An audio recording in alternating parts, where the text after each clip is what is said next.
여러분, 우리 옆에 분들하고 인사를 나누겠는데요. 먼저는 뭐라고 인사를 하는가 하면은 고향이 어디십니까? 라고 인사를 합니다. 그러면 어디라고 대답할 것입니다. 그러면 다음에 무슨 말을 해야 되는가 하면은 반갑습니다. 동양이네요. 그렇게 인사를 나누시기 바랍니다. 자, 옆에 분들에게 고향이 어디십니까? 그 다음에 반갑습니다. 동양이네요. 예. 오늘의 설교 제목은 본향을 찾는 나그네라는 제목입니다. 우리 지난 금요일 날 아침 새벽 기도에 나왔는데 5시 10분에 병원에서 갑자기 연락이 왔어요.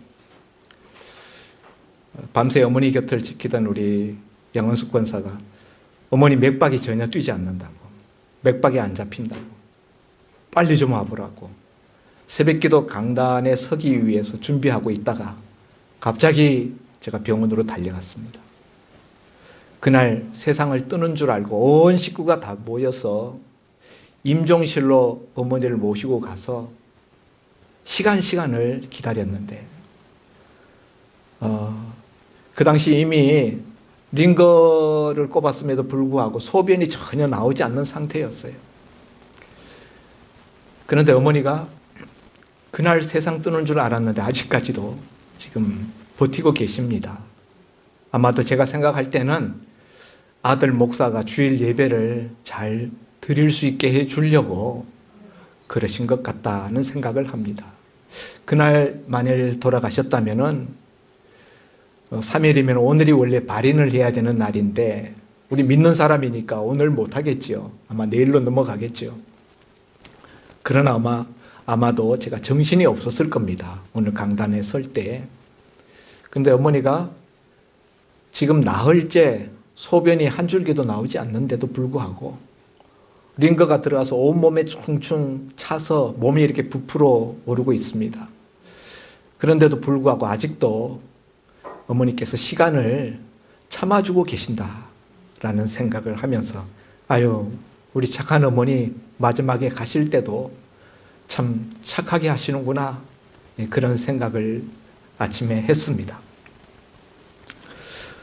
오늘 본문에 나오는 이 말씀은 히브리서 11장에 나오는 말씀으로서 히브리서 11장은 일명 믿음의 영웅장이라 믿음장이라 이렇게 이야기하는 신약 성경의 대표적인 유명한 장입니다. 히브리서 11장에는 여러 명의 구약 성경에 나오는 믿음의 사람들, 믿음의 인물들을 소개하고 있습니다. 그들이 어떻게 살았으며 어떻게 그들의 믿음을 그 삶을 통해서 나타내 보였는가, 그들의 믿음의 행동들을 앞에 열거하고 설명했습니다. 그리고 난 다음에 바로 우리가 오늘 본문에 대하는 이 13절 말씀을 히브리서 기자가 우리에게 말하고 있습니다. 이 사람들은 다 믿음을 따라 죽었으며 이렇게 말합니다. 여러분, 이 사람들은 누굴까요? 앞에 소개하고 있는 믿음의 영웅들, 믿음으로 이 땅 가운데서 살았던 그 사람들을 말하는 것입니다. 살아있는 동안에 그 행동과 삶으로서 믿음을 나타내 보였던 그들은, 이 사람들은 죽을 때에도 다 믿음을 따라 죽었다, 이렇게 말씀하고 있습니다. 이 사람들은 살아있을 동안에 그들의 삶 속에서만 믿음을 나타내 보였던 것이 아니라 죽을 때에도, 죽는 모습 가운데서도, 죽어가는 그 마지막 끝순간까지도 그들은 믿음을 붙잡고 있었고 그 믿음 안에서 죽었다는 거예요. 그것이 오늘 이 사람들은 다 믿음을 따라 죽었다라는 말씀이 말씀하고 있는 바인 것입니다. 아무쪼록 바라기는 저와 여러분이 다 믿음을 따라 죽을 수 있기를 바랍니다. 그런데 여러분, 믿음을 따라 죽는 것, 믿음으로 죽는 것, 우리가 이것을 쉽게 생각할지 모르지만은 간단한 게 아니에요. 믿음으로 사는 삶이 없이 믿음으로 죽는다는 것은 쉬운 일이 아닙니다. 하나님의 특별한 은혜가 아니면은 평상시에 믿음으로 살지 못했던 사람이 믿음으로 죽는 일은 거의 없는 것입니다. 십자가상의 강도,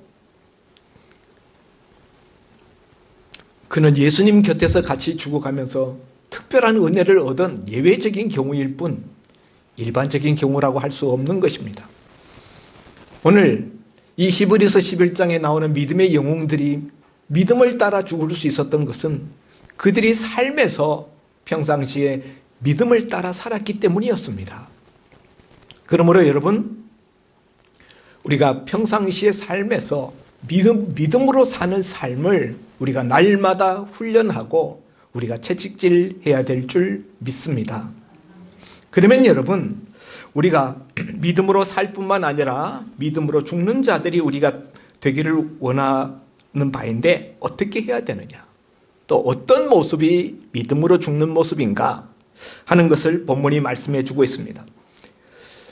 이 사람들은 다 믿음을 따라 죽었으며 약속을 받지 못하였으되 그것을 멀리서 보고 환영하며. 이 사람들은 첫째, 어떤 사람들인가? 이 사람들은 믿음의 사람들인데 이 사람들은 하나님의 약속을 받은 사람이라는 거죠. 하나님이 약속해 주신 그것을 아멘으로 받은 사람들이에요. 하나님께서는 오늘 우리들에게도 여러 가지 많은 약속들을 해 주셨습니다. 가장 큰 약속은 구원의 약속이지요. 영원한 하나님 나라 영생에 대한 약속입니다. 믿음의 사람들은 하나님이 약속해 주신 그것을 아멘으로 그것을 자기 것으로 받은 사람들이에요.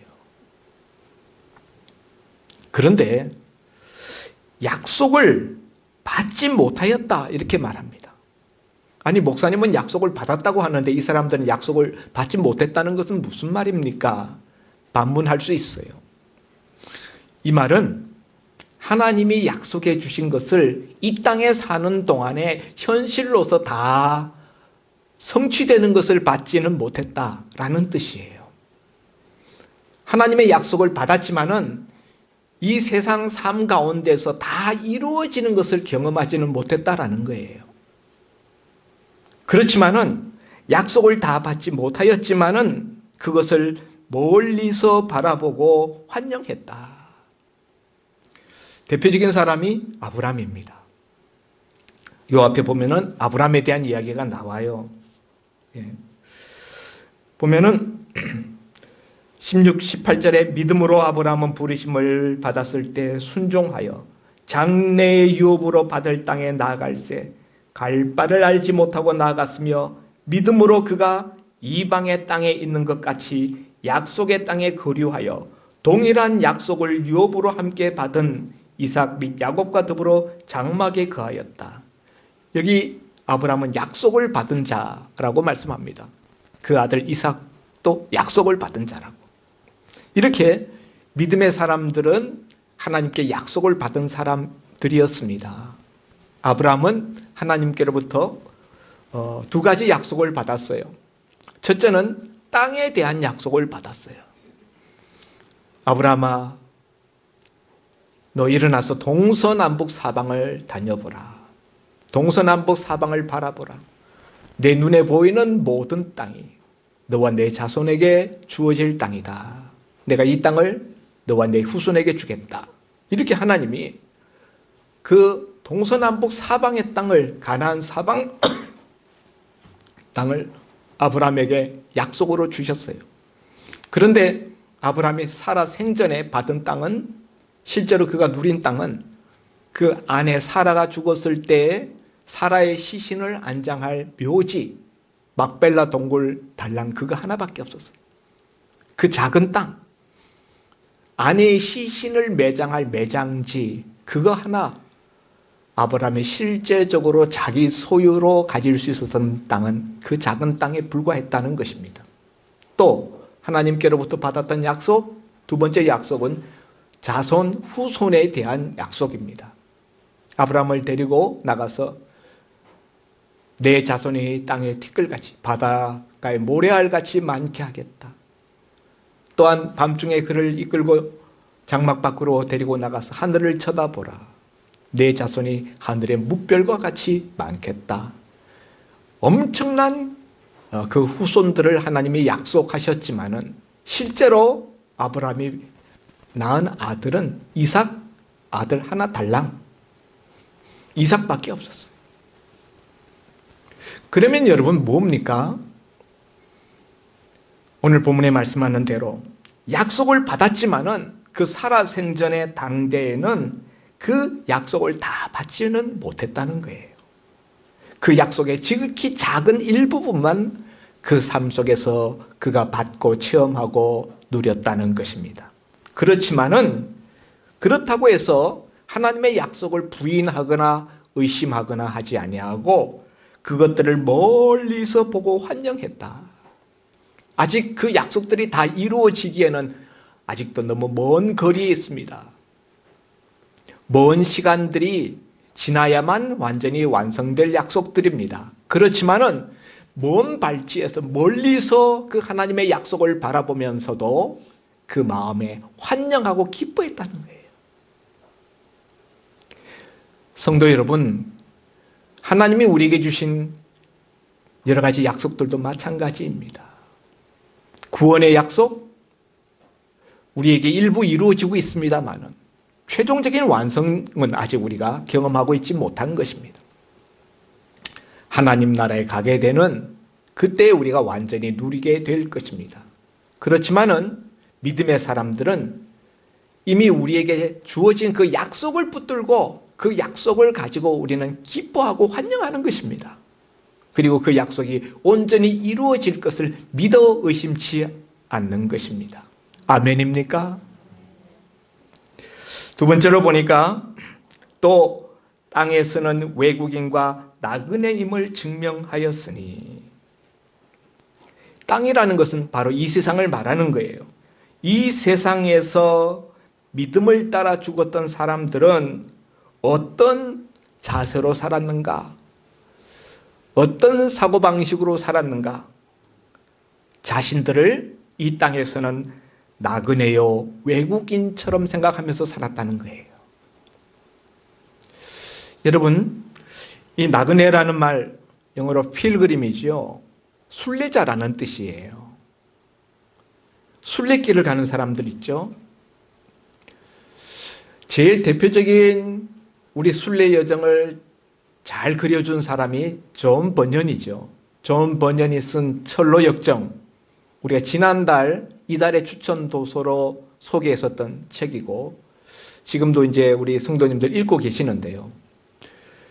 그 철로역정이라는 그 책을 쓴 존 버년은 우리 믿는 사람들은 다 순례자이며 그 순례의 길을 어떻게 걸어가야 되는지, 그 여정 중에 어떤 일들이 일어나게 되는지, 이런 것들을 그 철로역정이라는 책을 통하여서 우리에게 그려주고 있습니다.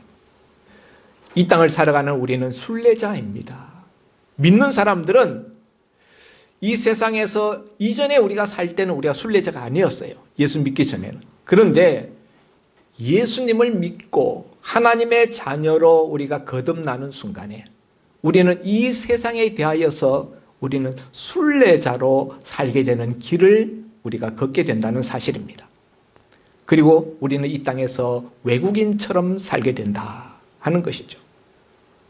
우리나라에도 많은 외국인들이 들어와 있어요. 동남아시아에서 혹은 저 아프리카에서 혹은 중국에서 요즘 정말 세계 각처에서 우리나라에 많은 외국인들이 들어와서 살고 있습니다. 어머니 계신 병실에 가보니까 거기 간병인들은 다 중국어를 하더라고. 조선족 동포들. 예. 우리나라에 많은 외국인들이 들어와서 외국인 근로자들, 또 외국인 며느리들, 그 사람들은 이 땅에서 살아가는 동안에 자신이 외국인이라는 것을 철저히 느끼면서 살아가요. 외국인으로서 당하는 서러움이 있죠. 외국인으로서 받는 차별과 어려움이 있습니다. 우리가 믿음의 길을 선택하는 순간, 우리가 그리스도인이 되는 순간 우리는 이 땅 가운데서 외국인과 나그네로 사는 것을 우리가 받아들이고 사는 거예요. 아멘입니까? 네. 그걸 싫어하거나 그걸 불편해하거나 그러면은 우리가 믿음이 없는 것이죠. 믿음이 없는 사람이죠. 이 땅에서의 불편함과 그 차별과 나그네 취급을 받는 그것을 오히려 당연하게 여기고 그것을 기쁘게 받아들이는 것, 그것이 바로 믿음인 것입니다. 그래서 여러분, 이 사람들, 믿음으로 죽은 사람들은 어떤 사람들인가 하면 첫째, 나그네 의식을 가진 사람들이에요. 이 세상을 바라볼 때, 이 세상의 삶을 나는 나그네 한 명의 나그네로서 살아간다. 이 세상은 우리가 거주할 영구한 도성, 영구 거주지가 아니고 임시로 지나가는 임시 거주지요 마치 다리와 같다. 지혜로운 사람은 다리를 지나갈 뿐이지 다리 위에 집을 짓지는 않는다라는 유대 격언이 있습니다. 이 세상은 다리와 같은 그냥 지나가는 그런 길에 불과하고 임시 거주지에 불과한 것이지 이곳이 우리의 영구한 도성, 우리의 본향이 아니다라는 것이죠. 나그네 의식. 나그네 의식을 가진 사람들은 이 세상에 자기 마음과 자기의 모든 것을 거기다가 쏟아붓지 않아요. 여러분이 어디 여행을 가요? 잠시 가서 즐겁고 그렇지만은 그 여행지를 자기 집처럼 그곳에다 모든 것을 쏟아붓지는 않습니다. 그냥 다닐 뿐이에요. 길 위의 삶입니다. 나그네는요. 나그네와 비슷한 사람이 있는데 바로 노숙자입니다. 길 위에서 사는 삶. 노숙자죠. 그런데 노숙자와 나그네는 다릅니다. 노숙자는 목적지가 없어요. 길 위에서 살지만은 그 길을 통해서 어디로 도달해야 되겠다라는 목적지가 없습니다. 그러나 나그네는 목적지가 있어요. 순례자는 목적지가 있다. 그 목적지가 어디입니까? 목적지가 어디예요? 오늘 여기 본문에 보니까 더 나은 본향이라. 19절에 보니까 그들이 이제는 더 나은 본향을 사모하니 더 나은 본향이래요. 여러분 원래 자기가 태어난 본향이 있죠. 오늘 이 히브리서 기자가 말하는 원래 본향은 이 세상이죠. 이 세상에서 태어났죠. 그렇지만은 자기의 돌아갈 목적지 본향은 이 세상에 두지 아니하고 이 세상이라고 생각하지 아니하고 더 나은 본향을 가지고 있는 사람들이에요. 어디에요? 자기 마음속에 더 나은 본향을 사모하는 사람들, 그런 나그네들. 그런데 그 더 나은 본향이라는 것은 이 세상보다 더 나은 본향이라는 거예요. 앞에 보면은 15절에 그들이 나온 바 본향을 생각하였더라면 돌아갈 기회가 있었다. 나온 바 본향, 바로 이 세상이죠. 이 세상을 자기의 본향, 본초로 생각하였더라면 돌아갈 기회가 수없이도 많아요.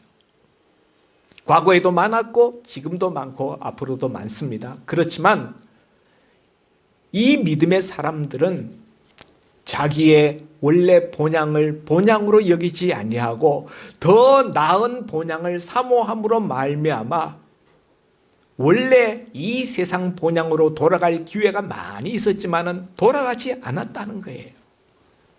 왜냐? 더 나은 본향을 사모하기 때문에.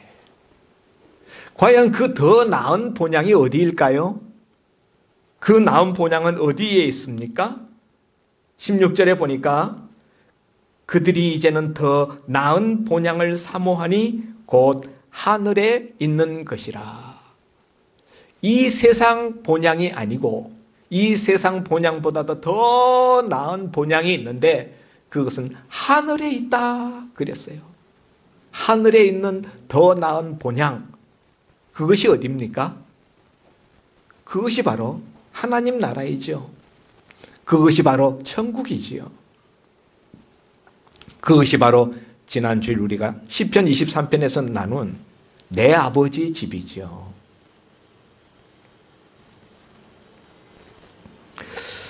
사랑하는 성도 여러분, 믿음으로 우리가 사는 나그네의 길을 선택했을 때 우리는 첫째, 내가 나그네 되었다. 내가 나그네라는 이 세상에서 우리는 외국인이요 나그네라는 이 정체성, 이 나그네 의식을 우리가 가지게 된다. 두 번째로 나그네 의식만 가지는 것이 아니라 실제로 나그네처럼 삽니다. 실제로 이 세상을 나그네로서 사는 거예요. 하나님은 이와 같은 사실을 아브라함에게 각인시키기 위해서 그에게 유목민, 양을 치고 짐승을 치는 유목민으로서의 삶을 살게 하셨습니다. 아브라함이 가나안 땅에 흉년이 들었을 때 애굽에 내려갔다가 자기 아내 사라를 자기 누이라고 속였는데요. 애굽 바로 왕이 그 사라의 인물이 출중함을 보고 자기 왕궁으로 데려갔어요. 그랬는데 하나님이 꿈에 바로 왕에게 나타나서 바로 왕을 혼내키심으로 말미암아 바로 왕이 아브라함의 아내 사라를 도로 아브라함 품에 돌려주면서 많은 재물들과 가축들을 배상금으로 내어주었습니다.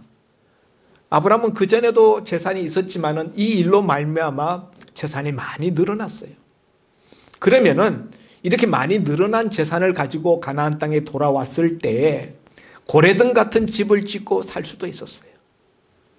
그런데 아브라함은 가나안 땅에 돌아와서도 여전히 유목민의 조상으로서 목축업자로서 살아가게 됩니다. 그래서 아브라함의 집은 고레등 같은 기와집도 아니고 초가집도 아니고 그 어떤 형식의 집이 아닌 텐트예요. 텐트. 유목민의 텐트. 여러분, 우리가 가끔 무슨 가을에 우리 캠프장 같은 데 가서 1박 2일 우리가 쉰다 그럴 때 거기 가면 이렇게 텐트를 이렇게 빌려줍니다. 혹은 내가 텐트를 가지고 가서 거기에다가 땅에다가 텐트를 우리가 설치하죠. 텐트를 박을 때, 텐트를 설치할 때 보면은 그 끝에다가 포를 박아요.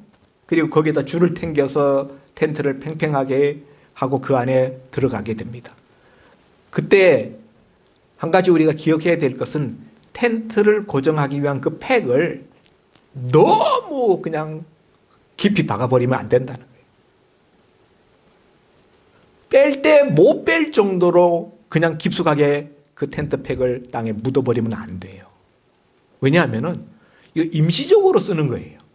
텐트라는 것은 하루든지 이틀이든지 며칠이든지 우리가 있다가 나중에는 그거 팩을 뽑아가지고 걷어가지고 우리가 다시 돌아와야 되는 거예요. 유목민은 늘 이동하는 삶입니다. 풀을 따라서 초지를 따라서 풀밭이 있는 곳을 따라서 계속 옮겨 다니기 때문에 어느 한 곳에 완전히 못 박아버리면 안 되는 거예요.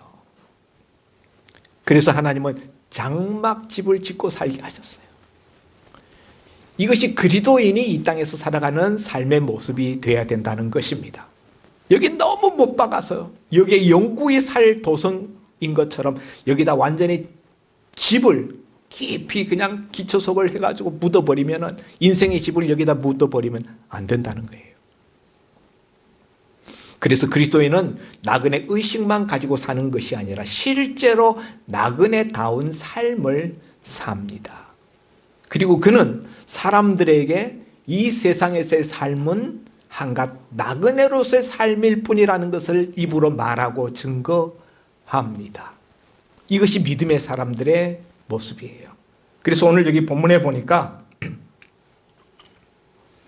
13절 말씀에 또 땅에서는 외국인과 나그네임을 증언하였으니 그들이 이같이 말하는 것은, 그러니까 자기가 이 땅에서 사는 삶이 나그네로서 사는 것일 뿐만 아니라 세상 사람들에게 우리는 이 땅 가운데서 나그네다라는 것을 말해주고 그것을 증언했다는 거예요. 이 땅에서의 삶은 외국인과 나그네로서의 임시 거주자로서의 삶을 살아가는 것일 뿐입니다. 우리는 이 땅에서 전세꾼으로 사는 새빵살이 하는 사람들에 불과합니다. 하나님이 내게 빌려주신 70, 80, 90 그 한 생에 우리의 육신, 이것을 하나님이 주신 임시 거주지로 받아서 우리는 전세꾼으로 혹은 새빵살이로 사는 거예요. 하나님이 때가 되어서 너 이제 그만 와라 부르시면 그 주인에게 돌려줄 수밖에 없는, 우리는 나그네라는 사실이죠. 그래서 그것을 말하면서 살아갔다. 그걸 증언했다. 그리고 그들은 세상을 뜰 때 죽음이 가까울수록 더 나은 본향을 사모하는 모습을 보였다는 거죠. 그 더 나은 본향은 하늘에 있는 본향이라. 성도 여러분, 오늘 우리가 이런 이야기를 들으면은 이렇게 하늘에 있는 그 본향을 추구하고 사모하는 사람은 이 땅 가운데 살 때 굉장히 비현실적이고 불성실한 삶을 살 것 같은 느낌이 듭니다. 대표적인 그런 사람들이 있었죠. 잘못된 종말론자들. 예를 들면은 예전에 한때 온 세상 매스컴을 떠들썩하게 했었던 다미 선교회, 다가올 미래를 대비하라 그러면서 학교도 가지 말고 직장도 가지 말고 산속에 있는 기도원에 모여가지고 예수님 오신다 하면서 그냥 흰옷 입고 맨날 예배만 드리고 기도만 하면서 그 시간을 기다리던 사람들, 현실의 삶을 완전히 내동댕이 치고 현실의 삶에서 무한한 비현실적인 그런 삶을 선택했어요. 이런 사람들은 굉장히 사실은 극소수의 예외적인 잘못된 경우이고요. 일반적인 경우에는 제가 오늘 컬럼에서 읽어드렸다시피 죽음을 우리가 생각하고 죽음을 늘 묵상하는 사람들은 삶이 불성실해지는 것이 아니라 오히려 삶이 더 치열해지고요.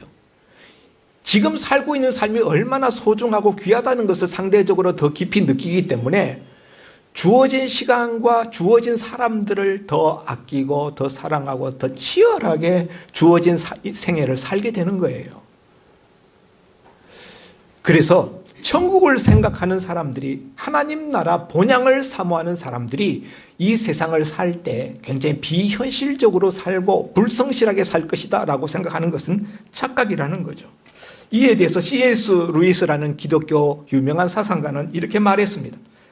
만일 당신이 교회사를 읽는다면 현세를 위해 가장 힘쓴 사람들이야말로 내세에 대해 가장 진지하게 생각한 사람들이었다는 것을 확인하게 될 것입니다. 이렇게 말했어요. 성도 여러분, 오늘 이렇게 이 땅 가운데서 살면서 이 세상을 본향으로 생각하지 아니하고 이 세상을 나그네 길이라고 생각하고 더 나은 본향, 하나님이 예비하신 더 나은 본향을 사모하는 사람들을 위하여서 하나님이 뭔가 준비하신 게 있어요. 16절 마지막 절 말씀입니다. 그들은 이제는 더 나은 본향을 사모하니 곧 하늘에 있는 것이라. 이러므로 그들이 이렇게 하늘에 있는 더 큰 본향을 사모할 때, 그러므로 하나님이 그들의 하나님이라 일컬음을 받음을 부끄러워하지 아니하신다. 이런 사람들에 대하여서, 이런 믿음의 사람들에 대하여서 하나님은 나는 그들의 하나님, 너희들의 하나님이다 라고 스스로를 부끄럽게 여기지 않고 그렇게 말씀하신다는 거예요. 우리가 구약 성경을 읽으면 아브라함과 이삭과 야곱의 하나님, 그렇게 하나님이 자기 자신을 지칭하잖아요. 호렙산 불붙는 떨기나무 가운데서 모세를 부르셨을 때에도 하나님이 나는 내 조상 아브라함과 이삭과 야곱의 하나님이라, 이렇게 하나님 스스로를 소개합니다. 성도 여러분, 온 세상 만물의 창조자 되신 그 하나님께서 여러분의 이름을 부르시면서 나는 너의 하나님이다 라고 말씀하신다면 이 얼마나 영광스러운 일입니까? 이렇게 믿음으로 살고 믿음으로 죽는 사람들에 대하여서 하나님은 나는 그의 하나님, 나는 너의 하나님이다, 이렇게 하나님이 불러주신다는 사실입니다. 여러분에게 이 은혜가 있기를 바랍니다. 두 번째로 하나님은 이들을 위하여서 마지막 끝부분에 보니까 그들을 위하여 한 성을 예비하였다, 이렇게 말씀하세요. 한 성. 이 말씀을 들을 때 요한복음 14장 2절에 있는 말씀이 생각납니다. 너희는 마음에 근심하지 말라.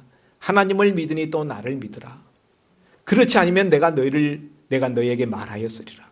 내가 너희를 위하여 초소를 예비하러 가노니 그 초소를 예비하면 내가 너희에게로 와서 너희를 내게로 영접하여 나 있는 곳에 너희도 함께 있게 하겠다. 예수님이 마지막 최후의 만찬에서 제자들에게 말씀을, 마지막 메시지를 남기실 때 그들을 떠나면서 나는 너희를 위하여 초소를 예비하러 간다 그랬어요. 주님이 가서 초소를 예비한 그곳이 어디입니까? 그곳이 바로 여기 오늘 하나님이 예비하신 한 성, 하나님의 나라인 것입니다. 바로 그곳이 우리가 사모하는 더 나은 본향이라는 사실입니다. 이것을 알기 때문에 믿음의 사람들은 죽음의 순간에도 그는 슬프지 않습니다. 그는 탄식하지 않습니다. 오히려 감격하고 설렙니다. 죽음은 하나님이 예비하신 본향으로 들어가는 문이요, 그 문을 통과해서 우리는 마침내 내 아버지의 집, 주님께서 나를 위하여서 예비하신 그 초소, 하나님이 계시는 그 성에 우리가 도달하게 되기 때문입니다. 그래서 바울은 빌립보서 1장 23절에 자신은 죽는 것이 더 좋다 그랬어요. 바울은 죽음을 흥분함으로, 정말 바울은 그 죽음을 설렘으로 기다리고 있었어요. 그가 마지막에 로마의 단두대에서 목이 떨어져서 순교했지만은 그는 그 순간에도 그 다가올 하나님의 나라, 하나님이 예비하신 그 성에 들어가는 그 감격으로 눈을 감았다는 사실입니다. 성도 여러분, 유명한 D.L. 무디는 예배 시간 시작할 때마다 이렇게 말했다고 합니다. 오늘 우리는 천국에 더 가까이 와 있습니다. 오늘 이 말씀으로 설교를 맺으려고 합니다. 옆에 분들에게 따라 인사해 주시기 바랍니다. 제가 예배 시작할 때마다 모든 육체는 풀과 같고 그 모든 영광이 풀의 꽃과 같으니 풀은 마르고 꽃은 떨어지되 오직 하나님의 말씀만 영원하다라는 말씀을 내가 늘 외우지만은 D.L. 무디는 오늘 우리는 천국에 더 가까이 와 있습니다, 이 말씀을 늘 저처럼 그렇게 예배 시작에 늘 말씀했다는 거죠. 옆에 분들한테 말하십시오. 따라하십시오. 오늘 우리는 천국에 더 가까이 와 있습니다. 세월이 흐를수록 우리의 눈에 더 나은 본향, 하나님의 예비하신 그 성이 더 가까이, 더 환하게 열려지시는 은혜가 있기를 주의 이름으로 축원드립니다. 기도합니다. 하나님 아버지, 믿음의 사람들은 이 땅에서 사는 동안에 나그네 의식을 가지고 외국인과 나그네로 살 뿐만 아니라 더 나은 본향, 하나님이 예비하신 성을 바라면서 기쁨과 설렘 가운데서 그들의 죽음을 맞이하였습니다. 아버지 하나님, 오늘 이들에게 하나님은 그들의 하나님이라 일컬음 받기를 부끄러워하지 아니하고 그들을 위하여 성을 예비하셨습니다. 오늘 우리에게도 같은 은혜가, 하나님의 같은 축복이 있는 줄 믿습니다. 우리도 우리 믿음의 열조를 따라서 이 믿음으로 살고 이 믿음으로 죽게 하여 주옵소서. 예수님 이름으로 기도하옵나이다. 아멘.